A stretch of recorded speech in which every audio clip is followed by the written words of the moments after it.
Didi #1 Season 8. Special partner Cucina Small Appliances. হই হই করে নতুন বছর আবার এলো ফিরে, আড্ডা মজা গান বাজনায় মোদের আছে ঘিরে। যারা সবে নতুন জুটি, নতুন দিনের ভোর, তারা কেমন কাটাতে চায় নতুন এই বছর। কাদের মধ্যে ভীষণ ভাব, কাদের অল্প আড়ি, সবার মনে নতুন আশা 1 জানুয়ারি। আজকে সদ্য বিবাহিত জুটিদের নিয়ে জমে যাবে 1 জানুয়ারি সেলিব্রেশন।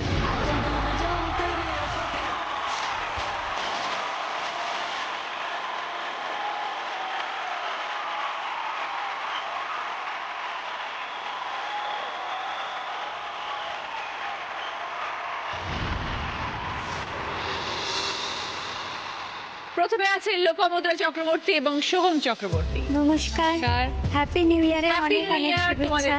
আমাদের খুব আনন্দ হচ্ছে, খুব ভালো লাগছে আমাদের দুজনকে আজকে এখানে এসে। আর স্পেশাল পাওনা আপনি। Thank you. কোত্থেকে এসছো বলো?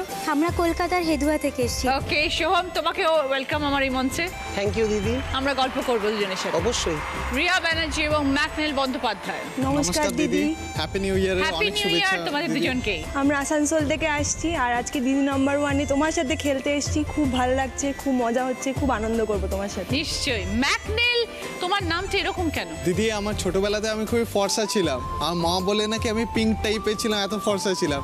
তো তখন মামা জাপানে ছিলেন, তো জাপান থেকে এসে বললেন এত ফর্সা ছেলে, এই পিঙ্ক টাইপের ওখানে একটা ফুল পাওয়া যায় ক্রোটন, সেটার নাম ম্যাকনেল। তো সেই নামেতেই আমার নাম ম্যাকনেল পড়ে গেল। ওকে, গল্প করবো আমরা নিশ্চয়ই। পূজা পাঠক, অভিজিৎ দে। নমস্কার দিদি। নমস্কার এবং দুজনকে হ্যাপি নিউ ইয়ার। হ্যাপি নিউ ইয়ার দিদি। আমরা বরানগর থেকে এসেছি। আমাদের 11 মাসের বিবাহিত জীবন এবং তার আগে 5 বছরের প্রেম এবং কিভাবে দিনগুলো কেটেছে সেই সব জানাতে আজকে এখানে এসেছি। লাভলি। অভিজিৎ, নতুন বছরের প্রথম দিন, বউয়ের সাথে এই মঞ্চে, আবার নতুন বিয়েও হয়েছে। হ্যাঁ দিদি, আমার 2020 বাম্পার শুরু হয়ে গেছে, একদম ইয়ার 2020 ইনিংসের মতোই শুরু হয়েছে। আর এই প্রথম দিনে আপনাকে দেখতে পেলাম, খুব ভালো লাগছে দিদি। Thank you. গল্প করবো দুজনের সাথে। দেবপ্রিয়া দত্ত রায় এবং Manoj Roy. First of all দিদি, wishing you a very happy and prosperous new year to you. একদম, তোমাদের দুজনকেও হ্যাপি নিউ ইয়ার। আর আমরা এসেছি মালদা থেকে। আচ্ছা। আর আমাদের খুবই ভালো লাগছে কি বিয়ের আমাদের জাস্ট 1.5 মান্থই হয়েছে, হানিমুনেও যেতে পারিনি। তার আগেই দিদি #1 থেকে কলিং এসছে। Really we are very excited. বছরের ফার্স্ট দিনটা খুব আনন্দে কাটছে। একদম হ্যাঁ খুব দিদি, খুব। আর আপনাকে দেখতে পেয়ে আরো বেশি আনন্দের। লাকি ইয়ার। একদম দিদি। ওকে, গল্প করবো। সবাইকে নিয়ে শুরু করছি আমাদের প্রথম রাউন্ডে খেলা দিদি মে বজাতে। প্রথমে আমরা একটু কথা বলবো লোপামুদ্রার সাথে এবং সোহমের সাথে। কত বছরের বিবাহিত জীবন? পরিচিতি জীবন 1 বছর, বিবাহিত জীবন 8 দিন। এখন অষ্টমঙ্গলা কাটাতে কাটাতেই চলে এসেছি শুধু তোমার কাছে। সে কি 8 দিন হলো বিয়ে হয়েছে? বাহ, কি মজা! তাই দেখো, দারুণ আনন্দের সময়। নিউ ইয়ারটা দারুণভাবে শুরু হলো। বাহ, পরিচয় কিভাবে? কারোর একটা সম্বন্ধে ইনফরমেশন জানার জন্য হঠাৎ ফেসবুকে আমাকে পিং করে। ও, পিং করার সুবাদে এবার যে ঘটনাটা ঘটলো সেটা হচ্ছে ওর ছবি দেখে আমি ইমপ্রেসড হয়ে যাই এবং ও যত ইনফরমেশন জানার চেষ্টা করুক আমি আমার নিজের কার্যসিদ্ধির চেষ্টা করে গেছি। যেটা ইনফরমেশন দরকার সেটা তুমি আমার সাথে দেখা করে জিজ্ঞেস করো, ঠিক আছে? সেটা নিজেরই আর কি কার্যসিদ্ধি। ও কিছু বলার আগেই তো ওকে ফার্স্ট আমি বলেছিলাম তুমি আমাকে বিয়ে করবে কি। লোপা, তোমার কি মনে হয়েছিল একটা মানুষকে তুমি প্রথমবার মিট করতে যাচ্ছ, সেখানে হঠাৎ করে প্রথম দেখাতেই সে বললো আমার বিয়ে করো, তোমার কিরম লেগেছিল ব্যাপারটা? অ্যাকচুয়ালি আমি এটাই ভেবেছিলাম যে আজকাল মানুষজন প্রচুর স্মার্ট হয়ে গেছে। হ্যাঁ, আমিও বললাম ঠিক আছে চলো, আমিও স্মার্ট এনাফ, ডেয়ার এনাফ। তুমি সঙ্গে সঙ্গে কি বললে? হ্যাঁ, আচ্ছা, আমি বিয়ে করবো। তারপর এবার তুমি ভাবো তুমি কেন বিয়ে করতে চাইছো। নাও ডে বাই ডে আমি ওকে এই কোয়েশ্চেনটা করে পাগল করে দিতাম, কেন আমাকে, কেন কেন আমি, কেন হ্যাঁ। এই সব বলে চলতেই থাকে। আর ওর ফোন এত বেশি আসতো যে আমার অফিস কলিগরা পর্যন্ত পাগল হয়ে গেছিল।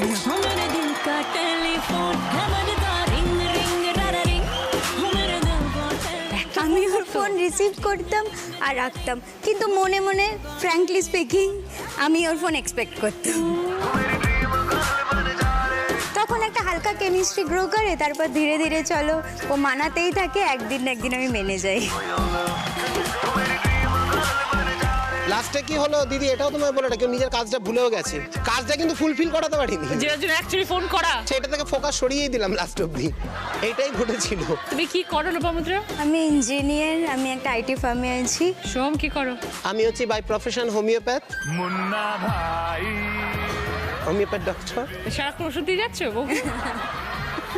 না সত্যি ওষুধ খুব ভালো দেয়, আমার বাড়ির লোক সবাই ওর ওষুধে ভীষণ মানে উপকৃত। Good good.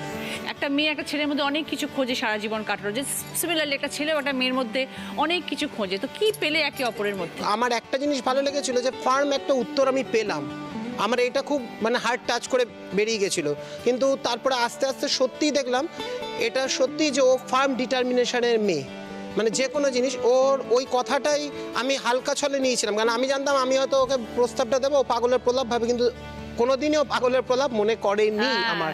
আরেকটা জিনিস হচ্ছে আজকের সমাজ ব্যবস্থা বা লাইফস্টাইলে ফার্ম ডিটারমিনেশনের খুব অভাব আছে, আমাদের প্রত্যেকটা মুহূর্তে আমরা ফার্ম ডিটারমিনেশন থেকে সরে যাই, মিনিটে মিনিটে, সেই বিবাহের ক্ষেত্রে হোক বা একটা কারুর টাকা ধার নিয়ে টাকার ফেরত দেওয়ার ক্ষেত্রেই হোক, সেক্ষেত্রে এত বড় একটা জীবনের যখন প্রশ্ন, সেখানে ফার্ম ডিটারমিনেশনটা আমাকে অন্যভাবে নাড়া দিয়ে গেছিল, কারণ আমাদের জীবনে চলার পথে তো অনেক রকম বাধা বিপত্তি তৈরি হচ্ছে, এই বিয়েতেও অনেক বাধা বিপত্তি তৈরি হয়েছে। তাই? হ্যাঁ। কেন? আমার বাড়ি থেকে একটাই প্রবলেম ছিল, আমি একটা চাকরি করি, ও কিন্তু প্র্যাকটিস করে, প্রাইভেট প্র্যাকটিস করে, ওকে।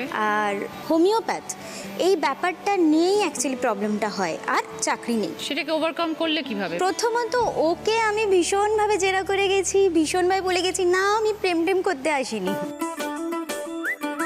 আমি আমার পারপাস সলভ করতে এসেছি, ভীষণভাবে জেরা করেছি, কেন প্রপোজ করছে এটা বোঝার চেষ্টা করেছি, পরে আমি বুঝতে পারলাম যে he is a very real heart, মানে পিওর হার্ট, ও যেটা বলছে সেটার মধ্যে যথেষ্ট যুক্তি আছে, ও ভালোবাসি এটা কোনো কথার কথা নয়, দায়িত্ব নিতে চাই। মেরি রাহে তেরে তক হ্যায়, তোমার দায়িত্ব আমি নিতে চাই। আমি জানি আজকাল মেয়েরা ভালোবাসার থেকে দায়িত্ব নেওয়াতে অনেকটা বড় জার্নি, সেখানে গিয়ে অনেক হোঁচট খায়, অনেকেই অনেক হোঁচট খায়, আমি ওর সাথে মিশে সেই হোঁচটটা খাইনি, আমি ওর মধ্যে ভীষণ দায়িত্ববোধ দেখেছি, তাই আমি হ্যাঁ করেছি। Very good. সোহম, তোমার ফ্যামিলিতেও প্রবলেম ছিল? আমি ব্রাহ্মীণ, তা লোপামুদ্রার ব্রাহ্মীণ নয়, এই জায়গাটাতে একটা ক্লাস তৈরি হয়েছিল আজকের দিনেও, সেইখান দিয়ে একটা প্রবলেম তৈরি হয়েছিল, বাকি মোরলেস অতটা প্রবলেম ক্রিয়েট হয়নি, কিন্তু এ এতটাই ডিটারমাইন্ড সবার আশীর্বাদ নিয়ে বিয়ে করব, মানে একটার পর আবার আমার উপর একটা চাপ তৈরি হলো সাঁড়াশির প্যাচের মতো, সবাইকে জানাতে গিয়ে জানতে পারলাম যে হ্যাঁ এটা হচ্ছে বৈদিক, ওটা ভরদ্বাজ গোত্র, এটা এই ওটা সেই, মানে আবার নতুন করে অনেক কিছু কাল্টিভেট করতে পারলাম, হোমিওপ্যাথি অনেক ওষুধের নাম ভুলে গেলাম মাঝখান দিয়ে, ঠিক আছে, অনেক কিছু নতুন নতুন জানতে পারছি সারাদিন, ওইটাই তুমি জানো এইটা করলে ওটা ঘটে যাবে, ওটা করলে সেটা ঘটে যাবে, পাঁচিতে এই নিয়মটা নেই, এই রাশির সাথে এই রাশি মিলবে না, ওই গণের সাথে সেই গণ, সাংঘাতিক সব ঘটনার মধ্যে দিয়ে আমি অতিক্রম করেছি 2-3 মাস। তারপরে আমার মা ওর মাকে ফোন করেন প্রথম, তা আমার সব থেকে আনন্দ হয়েছিল যেহেতু তারা মা, যতই এই দুই পরিবারের মধ্যে যেরকমই একটা মানে মতবিরুদ্ধ ব্যাপার থাক, সেই দিনকে আমি দেখিনি কোনো মতবিরোধ, দুজনের মধ্যে মাই ভীষণ ভালোবাসে এখন গ্ল্যাডলি অ্যাকসেপ্টেড, এখন আর কোনো প্রবলেম নেই, কারণ কি বলবো প্রচন্ড হ্যাপি ওয়েতে আমাদের বিয়েটা কমপ্লিট হয়েছে দুই পরিবারের সামনে থেকে। তো 1 জানুয়ারি আজকে, হ্যাঁ সেলিব্রেশন কিভাবে হচ্ছে, পুরো নিউ ইয়ার রেজলিউশন কি কি ভেবেছো দুজনে মিলে? সেলিব্রেশন তো সবথেকে বড় কথা, তোমার কাছে এসেছি, এটা একটা ড্রিম ওয়ার্ল্ডের মধ্যে আমরা ঢুকে পেরেছি, এর থেকে বড় সেলিব্রেশন তো আপাতত আমাদের কাছে কিছু নেই। আর অ্যাজ এ ওয়াইফ লোপার প্ল্যান কি সারা বছরের? আমার প্ল্যান ভালো করে সার্ভিস করা, সংসার করা, আর সবাইকে নিয়ে খুব আনন্দে থাকা, খুব খুশিতে থাকা। খুব ভালো থেকো সোহম এবং Lopamudra, thank you, I wish you all the best, thank you, সারাটা জীবন আনন্দের সাথে এবং ভালো করে কাটাও। Thank you so much.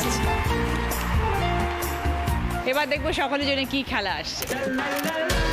গোলাপ ফুল তো একে অপরকে দিয়ে থাকোই, ভালোবাসার প্রতীক রেড রোজ, তো সেরকম 10খানা রেড রোজ আমরা এখানে রেখেছি এই খেলার জন্য।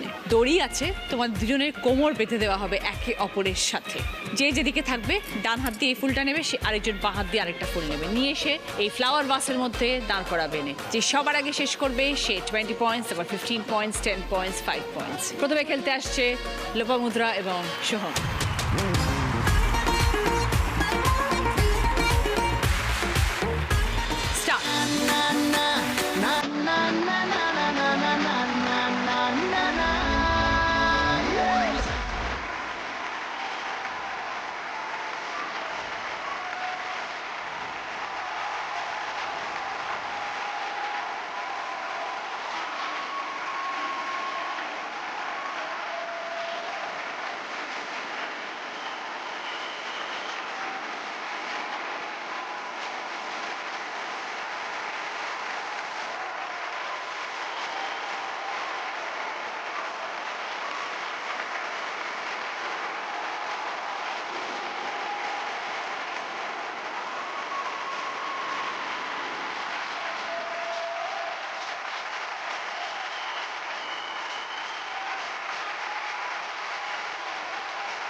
রূপা এবং সোহম খেলাটা শেষ করেছে 59 সেকেন্ডে।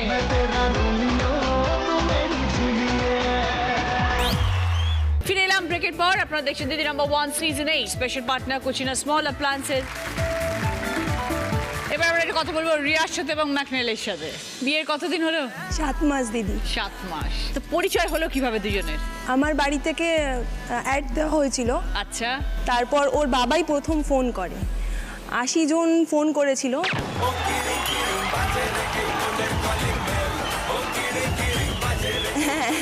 80 জন ফোন করেছে পাত্র? এখনো ফোন আসে মায়ের কাছে।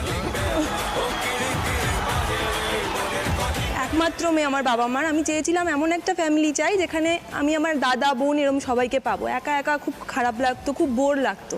তো ওদের বাড়িতে ওর দাদাভাই আছে, আমার বয়সী একটি ননদ আছে যে আমার বন্ধু। তারপর ও ভীষণ কেয়ারিং, লাভিং, দেখলাম খুব সিম্পল, যেটা এখনকার দিনে একদমই ছেলেদের মধ্যে পাওয়া যায় না।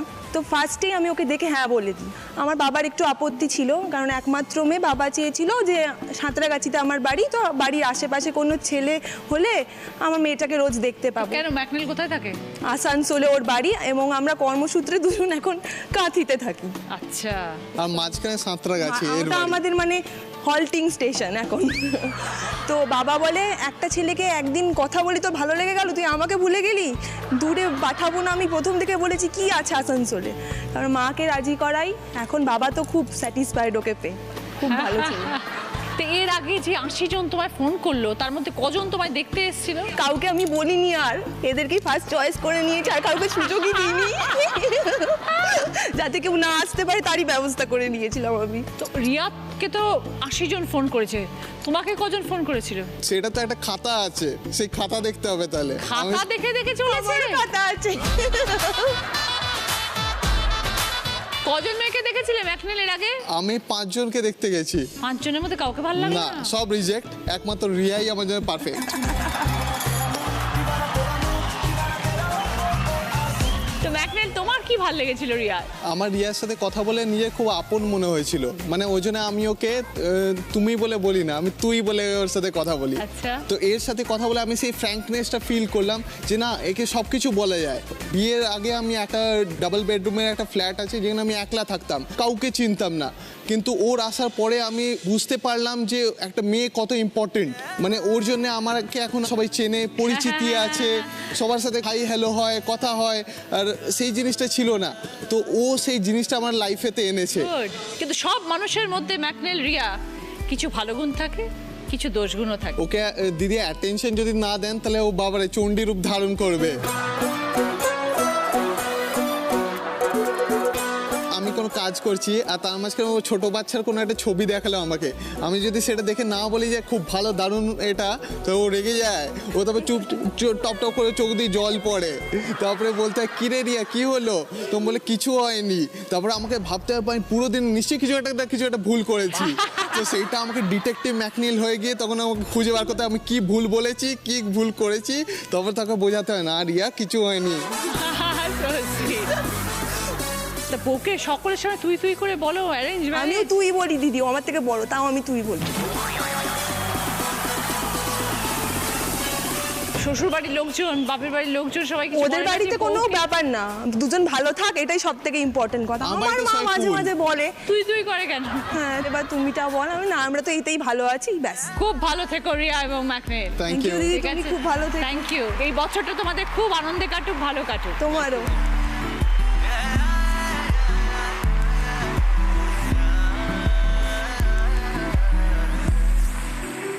স্টার্ট। এতদিন করেছি যে ভালোবাসার প্ল্যান, জীবনে আসবে কবে আমার ড্রিমল্যান্ড, চাই না ঘোড়ায় চড়া সুখের রাজকুমার, ভালোবেসে থাকবে না যার মিথ্যে অহংকার। My love, you are my love, দিওয়ানি তোমার প্রেমে দিয়েছি যে জান।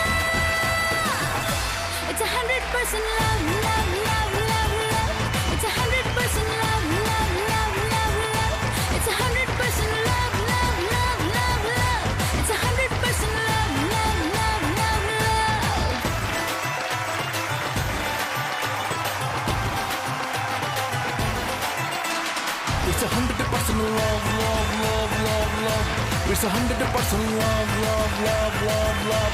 It's 100% Rhea McNeil at time 46 seconds. love, love, love, love, love.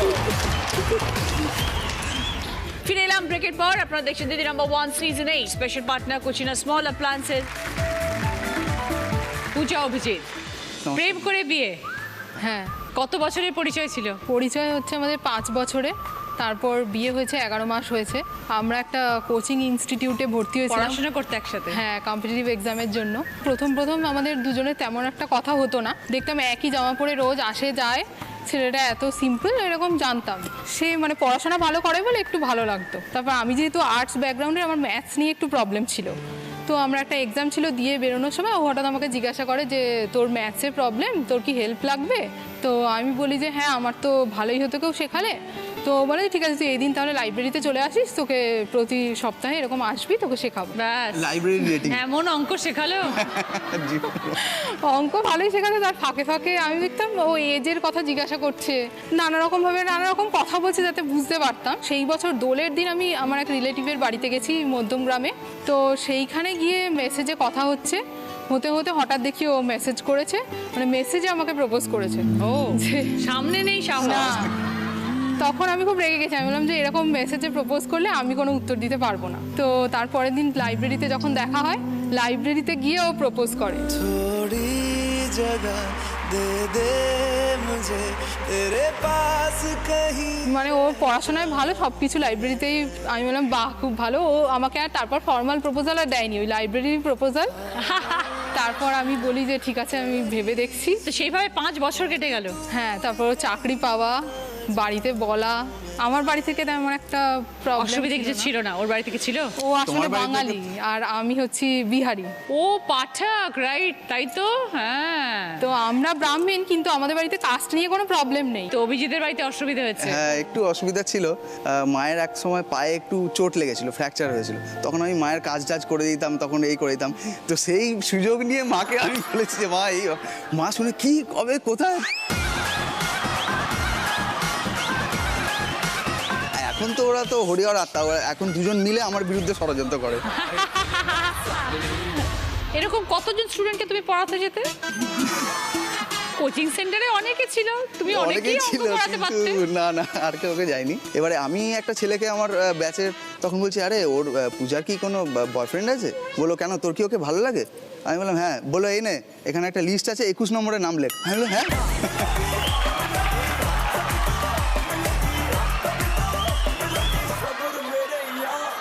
এত ছেলে পছন্দ করতো? জানি না দিদি কি ছিল, আমি আসলে একটু শান্ত থাকতাম আর সবাই চুপচাপ হয়তো ছিলে তো, ওই জন্য সকলে নজরে আসতো আর কি। সেই জন্য হতে পারে। আমি আসলে হই হই করতাম না সবার সাথে, আর ওকে আমার পছন্দ হওয়ার ওটাই একটা কারণ, যে ও খুব শান্ত ভদ্র, আর দেখে মনে হতো যে না, স্টেবল, এর ওপর ভরসা করা যায়। 5 বছরের প্রেম পর্ব, হ্যাঁ। বিয়ে হলো 11 মাস। হ্যাঁ। কিরম কাটছে 11 মাস? ওভারঅল বলতে গেলে খুব ভালো। এবার মাঝামাঝি ঝগড়া তো হয়, আর ওর একটা খুব বাজে অভ্যাস, সেটা হচ্ছে অলস, আর ধাক্কা দিয়ে দিয়ে সব কাজ করাতে হয়। ও সারাক্ষণ শুয়ে আছে ল্যাদ। হ্যাঁ, আর ও কি বলছো পরিষ্কার দিদিকে? বলে দেয় যে না, তুই ধাক্কা না দিলে আমার কাজ হয় না। শান্ত স্বভাবটা এখনো আছে অভিজিৎ? শান্ত স্বভাব? বাপ রে, পুরো অশান্ত হয়ে গেছে। আচ্ছা দিদি, আপনার পারমিশন নিয়ে আমি একটা কথা জিজ্ঞেস করতে চাই। আমাদের এখানে একজন দাদা আছে, উনি ডাক্তার। তো আমি ওনাকে জিজ্ঞেস করতে চাই, হঠাৎ করে রেগে চণ্ডী মূর্তি ধারণ করা, এর কি কোনো ওষুধ আছে দাদা?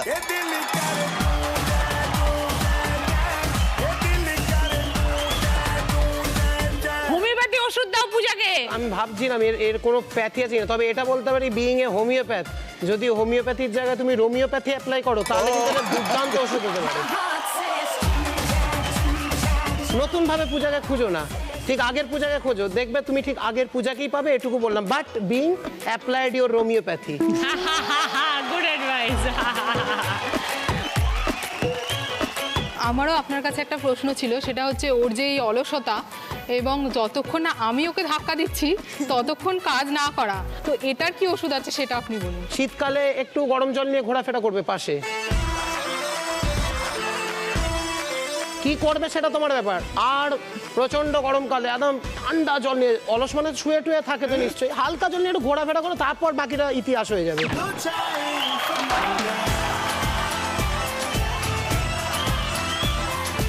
সোহম, তোমার এই অ্যাডভাইস তোমার বউও শুনলো কিন্তু দিদি মেন কথা শুনুন, আমি অলস নই, তুমি একটু বেশি অ্যাক্টিভ আর কি। একটু বলা যায় ভীষণ আজকে সকালেও কফি, ব্রেড, বাটার সবও দিয়েছে। হ্যাঁ, বউকে করে খাওয়ায়। 8 দিন আমি এটাই দেখছি। 8 দিন না, বিয়ের 8 মাস পরে দেখো তোমাকে কফি দেয় কি কি। আমি খুব একটা অ্যাক্টিভ ছিলাম না, আমি কোনোদিনই, আমি একদম ইনঅ্যাক্টিভ বলতে পারেন। আমার বাবা 2014 সালে ফার্স্ট হার্ট অ্যাটাক হয়, ফার্স্ট সেখান থেকেই স্টার্ট হয় আমার অ্যাক্টিভনেস হওয়া। বাবা যখন বেড রিডিন হয়ে যায়, বাবার ঠিক একদিন পরেই কিন্তু ছিল 71 বছর বয়স হতো, বাবার জন্মদিন, জন্ম মৃত্যু একদিনের ব্যবধানে। সেই দিনটার পর থেকে না মানে নিজেকে মানে মাথার উপর যখন ছাতা চলে গেল, আমি একমাত্র সন্তান ছিলাম, তখন থেকে নিজেকে ওইভাবে আমি গড়ে তুলেছি মানে টোটালি। সেটা এবার আমার স্ত্রী আসুক কি মা আসুক, আমি একইভাবে করছি। আমি জানি বাবা ওই রকমভাবেই সচল ছিলেন, আমিও ওইভাবে সচল থাকার চেষ্টা করছি। আমি সবার কাছে এক্সপেক্ট করব যে সবাই একটু সময় জ্ঞান, পাংচুয়াল থাকুক, নিজের কাছে নিজে করুক, তাহলে দেখবে যে পুরো জীবনটা অনেক ইজি হয়ে যায়, ফ্যান্টাস্টিক, ভেরি গুড। অনেক ইজি হয়ে যায়, কোনো কমপ্লিকেশন হবে থাকে না না। সোহাম। আমি এটুকু, thank you thank you Soham. ভালো থেকো অভিজিৎ পূজা। থ্যাংক ইউ দিদি, Thank আপনিও you. ভালো থাকুন, আপনার নববর্ষ ভালো কাটুক। থ্যাংক ইউ তোমাদেরও।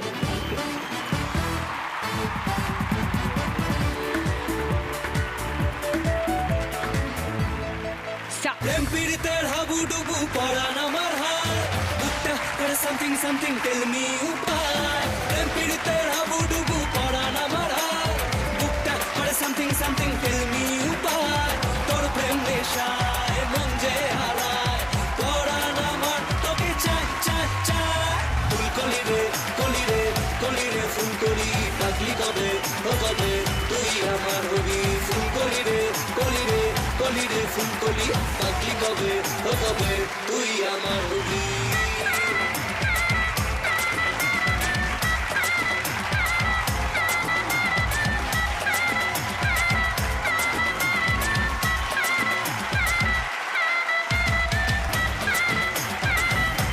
পূজা অভিজিতের টাইম 44 সেকেন্ড।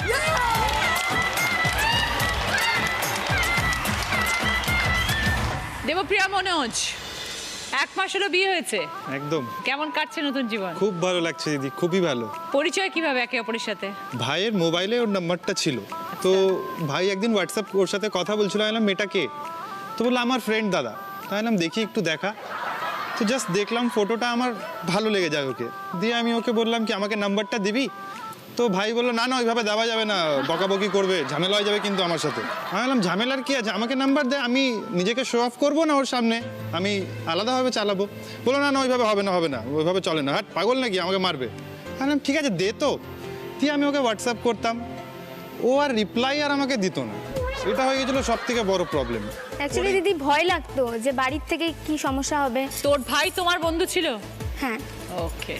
তো সেই সূত্রেই ওখান থেকেই পরিচয়, তারপরে আস্তে আস্তে আমরা ফোনে কথা বলি, ফোনে কথা বলার পর একদিন আমরা ডেট ফিক্স করি কি এবার দেখা করব।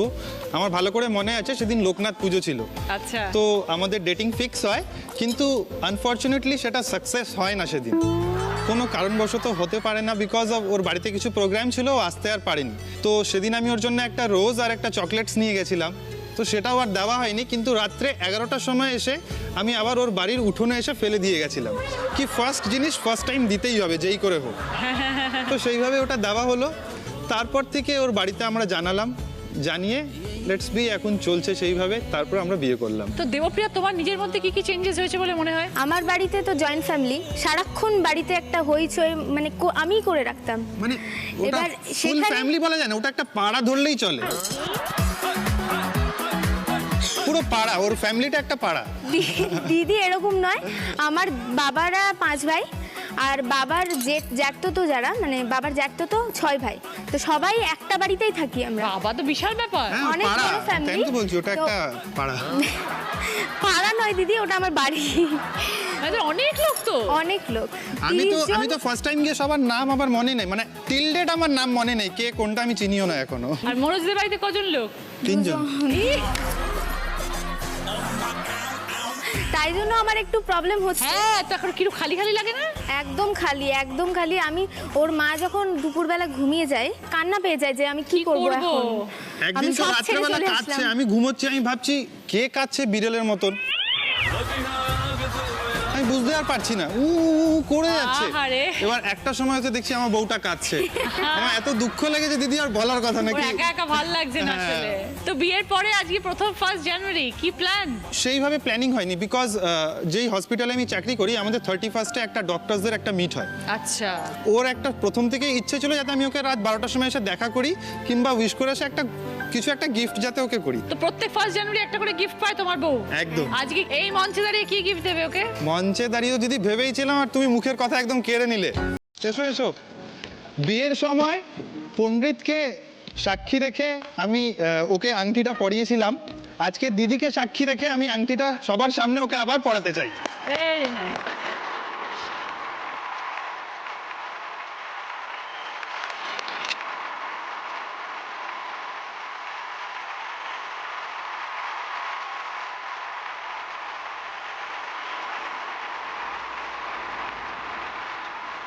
খুব ভালো থেকো দেবপ্রিয়া এবং মনোজ। থ্যাংক ইউ দিদি, তুমিও ভালো থেকো।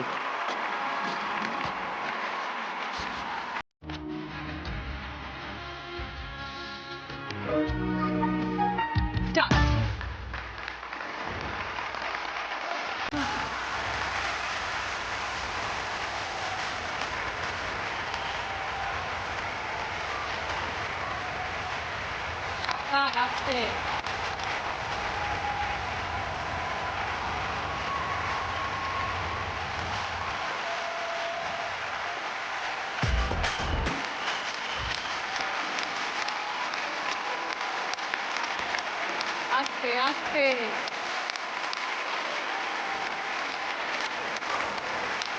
Okay.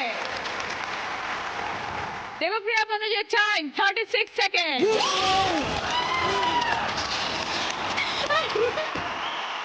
ফার্স্ট রাউন্ডের স্কোর, এই রাউন্ডে ফার্স্ট পজিশনে আছে দেবপ্রিয়া মনোজ 20 পয়েন্টস।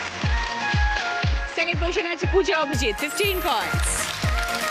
থার্ড পজিশনে আছে রিয়া ম্যাকনেল 10 পয়েন্টস। ফোর্থ পজিশনে আছে লোপামুদ্রা সোহম 5 পয়েন্টস। দেবপ্রিয়া মনোজের পছন্দ পুষ্পা ফার্নিচারের তরফ থেকে আলমারি। পুষ্পা ফার্নিচার যত্নে থাকুক সবকিছু। পূজা অভিজিতের পছন্দ মাল্টিপারপাস ক্যাবিনেট। রিয়া ম্যাকনেলের পছন্দ ট্রলি ব্যাগ। লোপামুদ্রা সোহমের পছন্দ সেন্টার টেবিল। সকলের জন্য ভদ্রেশ্বর লাল বাবা রাইসের তরফ থেকে মিনিকেট চাল।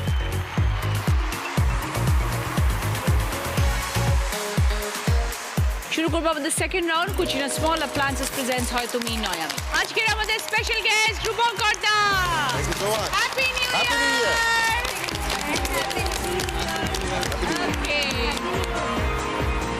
Rupankar da, new year resolution কি এবছরের জন্য কি ভেবেছো 2020? আমি দিদি নাম্বার মানে বেশি করে আসবো। তোমাকে তো আমরা ডাকি, তুমি তো সময়ই দিতে পারো না। এই বছরের নতুন রেজলিউশন হচ্ছে আমি শুধুমাত্র দিদিদের সাথেই সময় কাটাবো।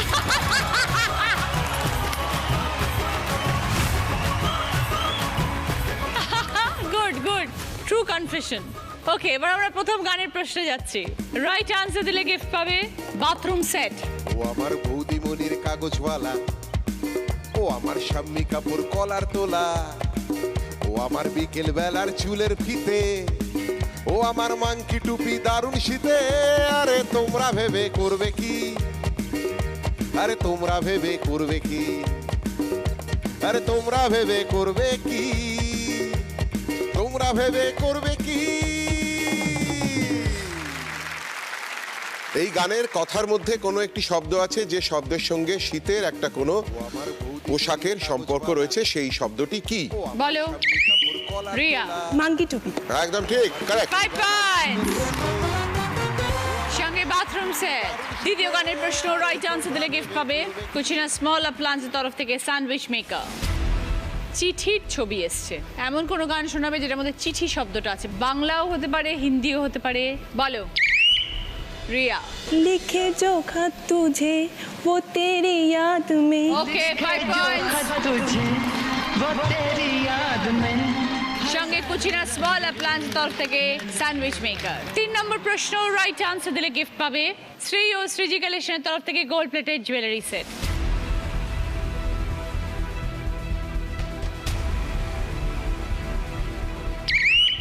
রিয়া। आ देखे जरा किसमें कितना है दम। Okay, 5 point. Very good. সঙ্গে শ্রী ও শ্রীজি কালেকশনের তরফ থেকে গোল্ড প্লেটের জুয়েলারি সেট। দাদা একটা গান হয়ে যাক। আজ ঘুম আসে না, সারা রাত কাটে না, মন আজ ফিরে ফিরে হারায়। সবই ঠিক তবু আজ হাতড়ে বেহিসাব, মন খারাপ তোমার রুবি রায়। আজ তুমি একা নিঝুম রাত সাথে ঘুরে মরছো স্মৃতির সাহারায়। কেটেছে বহুদিন স্মৃতিরাজ মলিন, মন খারাপ হলো রুবি রায়। মনে পড়ে রুবি রায়, তোমাকে কবিতায় খুঁজেছি একদিন একদিন শুধু শুধু তোমায়। আজও দ্বীপ জলে যেন সে নিভে না সারা, আমি আজও আছি থাকবো অপেক্ষায় রুবি রায়। 4 নম্বর প্রশ্ন রাইট আনসার দিলে গিফট পাবে ক্যাসারোলের সেট। চাঁদের ছবি এসছে, এমন একটি গান শোনাবে যেটার মধ্যে চাঁদ শব্দটা আছে বা চন্দা। বলো লোপা। চাঁদ কেন আসে না আমার ঘরে। ওকে 5 পয়েন্টস। সঙ্গে ক্যাসারোলের সেট হয়ে যাক একটা চান্স। ও চাঁদ তোর বান্ধবীদের সঙ্গে যাব, ও চাঁদ তোর জন্মদিনে ভক্কা খাবো, ও চাঁদ তোর ফাদার যদি জানতে পারে ব্রাদার সেজে বক্ষ মাছের ওরনা ওরনা ওরনা হব। চাঁদ ও চাঁদ ও চাঁদ ও চাঁদ ও চাঁদ চাঁদ ও চাঁদ ও চাঁদ ও চাঁদ ও চাঁদ। শেষ প্রশ্ন 5 নম্বর প্রশ্ন রাইট আনসার দিলে গিফট পাবে সার্ভিং ট্রের সেট। आजा आजा मैं हूँ प्यार तेरा, अल्लाह अल्लाह तेरा।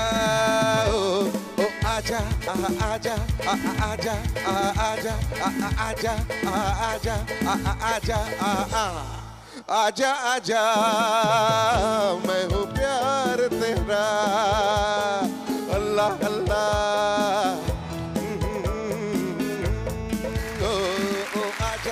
প্রশ্ন হলো আমি একটা শব্দ বলিনি, সেই শব্দটা কি? বলো দেবপ্রিয়া। ইনকার তেরা। একদম ঠিক, কারেক্ট। 5 পয়েন্টস। সঙ্গে সার্ভিং ট্রে সেট। आजा आजा मैं हूँ प्यार तेरा, वल्ला वल्ला इनकार तेरा।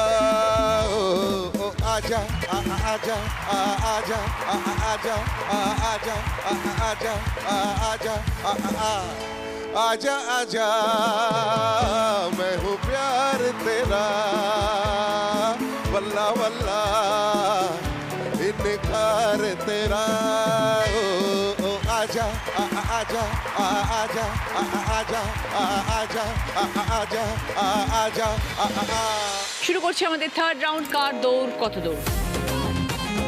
এটা আমাদের হেডফোন রাউন্ড। সময় পাবে 1 minute. Each right word 2 points. প্রথমে খেলতে আসছে সোহম।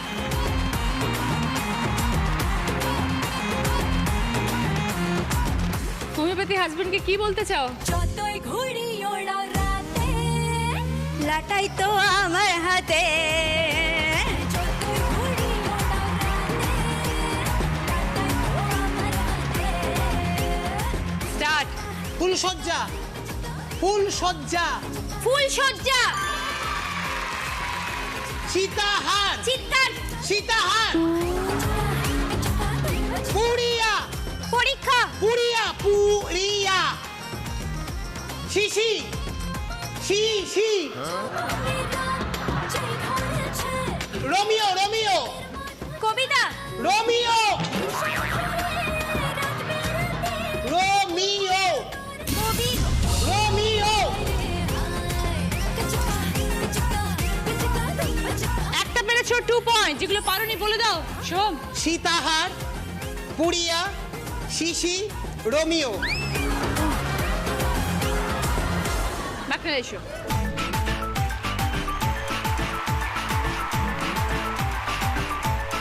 হাজবেন্ড বাড়িতে না থাকলে কি হয় আর এলে কি হয়? মনটা করে উড়ু উড়ু, বুকটা করে দুরু দুরু। মনটা করে উড়ু উড়ু, বুকটা করে করে দুরু দুরু পরাণের বন্ধু যখন পায় Start. বউ ভাত বউ ভাত, বুকটা করে দুরু দুরু গুজিয়া লুচিকা, আকাশে উড়াল দিয়া নাপিত নাপিত তাবি, দুমা দুম ধুম রে পাকা দেখা পাকা দেখা, নাচে রে আজ আমার মনটা যে মঙ্গলসূত্র মঙ্গলসূত্র, আজ আমার মনটা যে তাই এখন গুজিয়া সুশিক্ষা, গুজিয়া কুশিক্ষা, গুজিয়া কুশিক্ষা,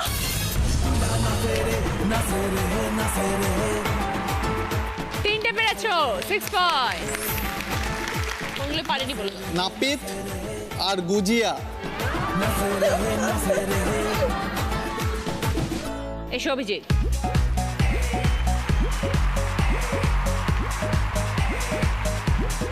বিয়ের পরে অবস্থা কেমন পূজা? পরাণ যায় জ্বলিয়া রে,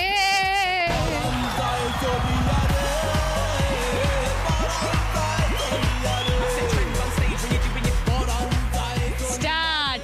বিউটিফুল, বিউটিফুল,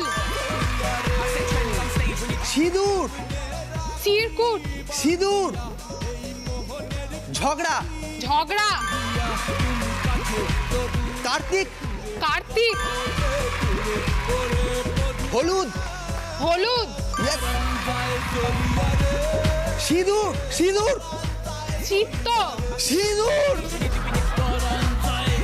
সিঁদুর, সিঁদুর, শিখা, সিঁদুর, বলো। সিঁদুর। চারটে পেরেছো 8 পয়েন্ট, ভেরি গুড। এসো অনুজ।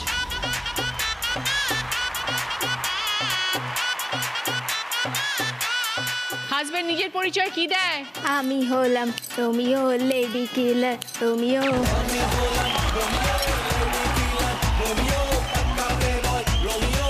স্টার্ট। শাখা পলা শাখা পলা, বেনারসি বেনারসি, গোলাপ গোলাপ, কাতলা কাতলা যাত্রা, কাতলা মাখন আরেকবার আরেকবার, মাখন মাখন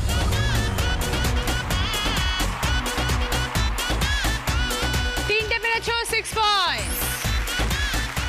মাখন কাতলা। ফার্স্ট পজিশনে আছে পূজা অভিজিৎ 8 পয়েন্ট। এসো পূজা। পূজার জন্য ভদ্রেশ্বর লাল বাবা রাইসের তরফ থেকে গ্রসারি আইটেম। সেকেন্ড পজিশনে দুজন, রিয়া দেবপ্রিয়া, দুজনেই 6 পয়েন্টস। দুজনেই এসো। রিয়ার পছন্দ ফুড স্টিমার। রোচক অ্যাগ্রো ভালোবাসা স্বাদের তরফ থেকে গিফট হ্যাম্পার রুটি মেকার দেবপ্রিয়ার।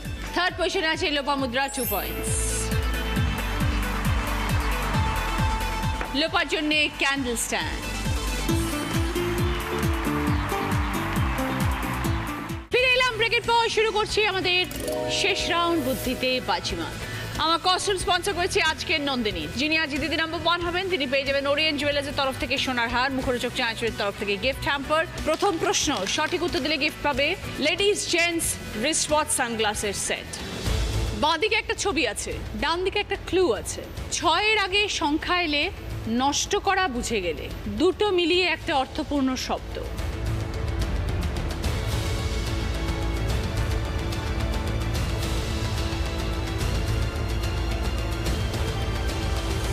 এবার বলো লোপা।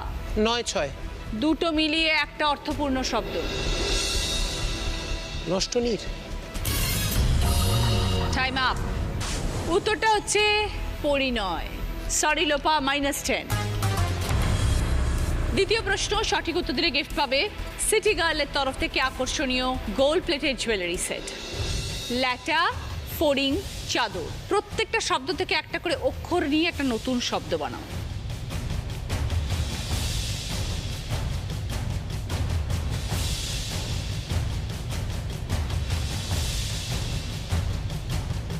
এবার বলো রিয়া। ল্যাংচা, 20 পয়েন্টস। সঙ্গে সিটি গার্লের তরফ থেকে আকর্ষণীয় গোল্ড প্লেটেড জুয়েলারি সেট। 3 নম্বর প্রশ্ন রাইট আনসার দিলে গিফট পাবে জি বাংলা প্রাপ্তির তরফ থেকে শাড়ি। পুস্তকের সংখ্যায় চিনতে পারি যাকে শীতকালে কিছু বৃক্ষের ক্রমশ কমতে থাকে।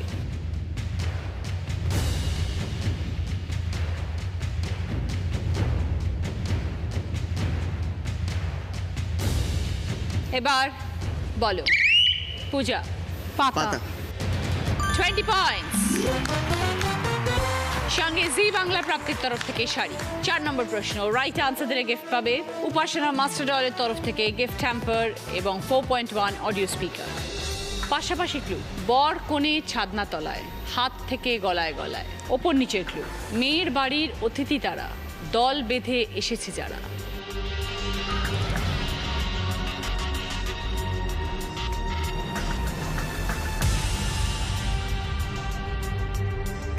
এবার বলো দেবপ্রিয়া। পাশাপাশি মালা বদল আর উপর নিচ হলো বরযাত্রী। 20 পয়েন্টস। সঙ্গে উপাসনা মাস্টার ডলের তরফ থেকে গিফট হ্যাম্পার এবং 4.1 অডিও স্পিকার। শেষ প্রশ্ন 5 নম্বর প্রশ্ন রাইট আনসার দিলে গিফট পাবে কিচেন চিমনি। ছবিটা ক্লু, শূন্য স্থান পূরণ করতে হবে।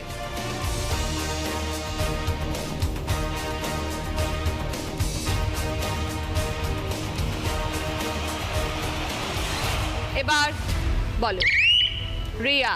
কপত কপতি। 30 পয়েন্টস। সঙ্গে কিচেন চিমনি। শেষ প্রশ্নের উত্তর দিয়ে আজকে দিদি নাম্বার 1 রিয়া ব্যানার্জি সঙ্গে ম্যাকনেল ব্যানার্জি উইথ 81 পয়েন্টস। পূজা এটা তোমার মেমেন্টো, এটা লোপামুদ্রার। দেবপ্রিয়ার উইনারের ট্রফি রিয়া। দিদি নাম্বার 1 এর ব্যাচ, দিদি নাম্বার 1 এর স্যাশ, ওরিয়েন্ট জুয়েলার্সের তরফ থেকে সোনার হার, মুখরোচক চানাচুরের তরফ থেকে গিফট হ্যাম্পার, মিয়া অমরের তরফ থেকে দিদি নাম্বার 1 কেক, মিয়া অমরের তরফ থেকে সকলের জন্য গিফট হ্যাম্পার, বাঞ্ছারামের তরফ থেকে মিষ্টির গিফট হ্যাম্পার। মিষ্টি মানেই বাঞ্ছারাম। আজকের এই দিন আপনারা সবাই সেলিব্রেট করুন এবং সকলে সারা বছর খুব ভালো কাটুক, খুব আনন্দে কাটুক। হ্যাপি নিউ ইয়ার ফ্রম দিদি নাম্বার 1 টিম।